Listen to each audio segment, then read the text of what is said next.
Chief గెస్ట్గా రావటం అనేది it's like very very special for me and for my team.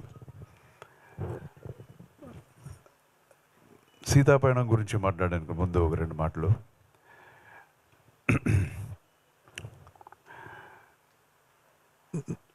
It's been like some 15 years ముందు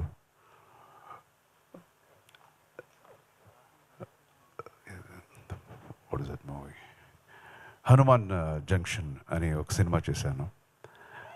అందులో నేను హీరోగా యాక్ట్ చేశాను.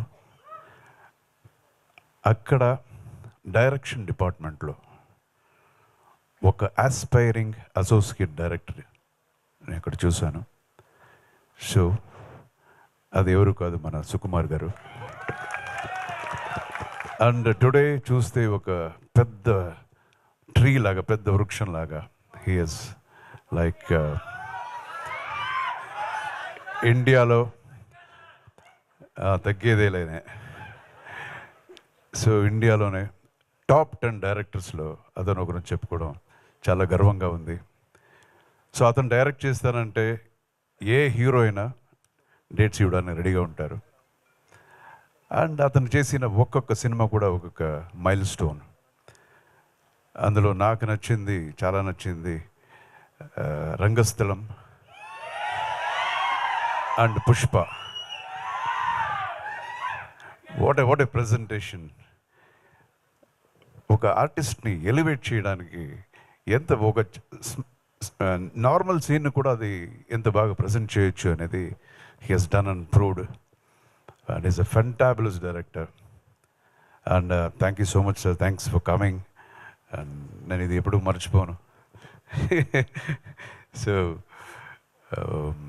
అండ్ ఇంకొక సినిమా, ఒక కన్నడ సినిమా. ఆ సినిమా నా బ్రదర్ కిషోర్ సర్జా డైరెక్టర్, నేను అందులో హీరో.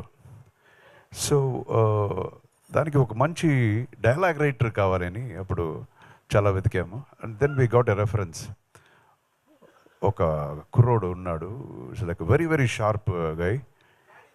ఆయన తర్వాత ఆయన పిలిపించాము. సో ఆయన వచ్చినంటే చూస్తే ఒక చిన్న మిథున్ చక్రవర్తిలా ఉన్నాడు ఈ కుర్రోడు అని అనుకున్నాము. సో అతనే మన ఉపేంద్ర గారు. సో అప్పుడే we discuss so much about dialogues, scenes, అదంతా చాలా.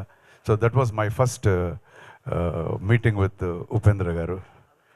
అండ్ దెన్ కొన్ని రోజులు అయిన తర్వాత హీ బికెమ్ డైరెక్టర్. టైటిల్ ష్ అని ఒక టైటిల్, ష్ అని ఒక టైటిల్ చూడండి అది. సో ఆ పిక్చర్ యాజ్ ఎ డైరెక్టర్ పెద్ద హిట్ అయింది ఆయనకి.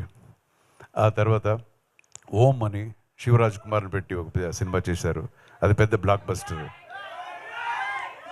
అండ్ దెన్ అతను యాక్టర్ అండ్ డైరెక్టర్ అయిపోయారు. తర్వాత ఏ వచ్చింది, అది పెద్ద బ్లాక్ బస్టర్. ఇంకొక సినిమా టైటిల్ చూస్తే ఇంతే, మీరే అర్థం చేసుకోండి అని చెప్పేశాడు ఆయన. సో అందరూ జనం అంతా ఇది సూపర్ అని వాళ్ళే టైటిల్ పెట్టేశారు, అది సూపర్ హిట్ అయిపోయింది. సో ఇప్పుడు కూడా రీసెంట్గా ఒక మూవీ చేశారు, అది ఎలాగ టైటిల్ చెప్పడం అని తెలీదు. సో ఆయన టైటిల్ ఎంత వ్యత్యాసంగా ఉంటుందో ఆయన సినిమాలు కూడా అంతే వ్యత్యాసంగా ఉంటుంది. అండ్ ఓన్లీ పబ్లిక్ మాత్రమే కాకుండా ఈవెన్ డైరెక్టర్స్, పెద్ద పెద్ద డైరెక్టర్స్ కూడా ఆయన ఫ్యాన్స్, కల్ట్ మూవీస్. అండ్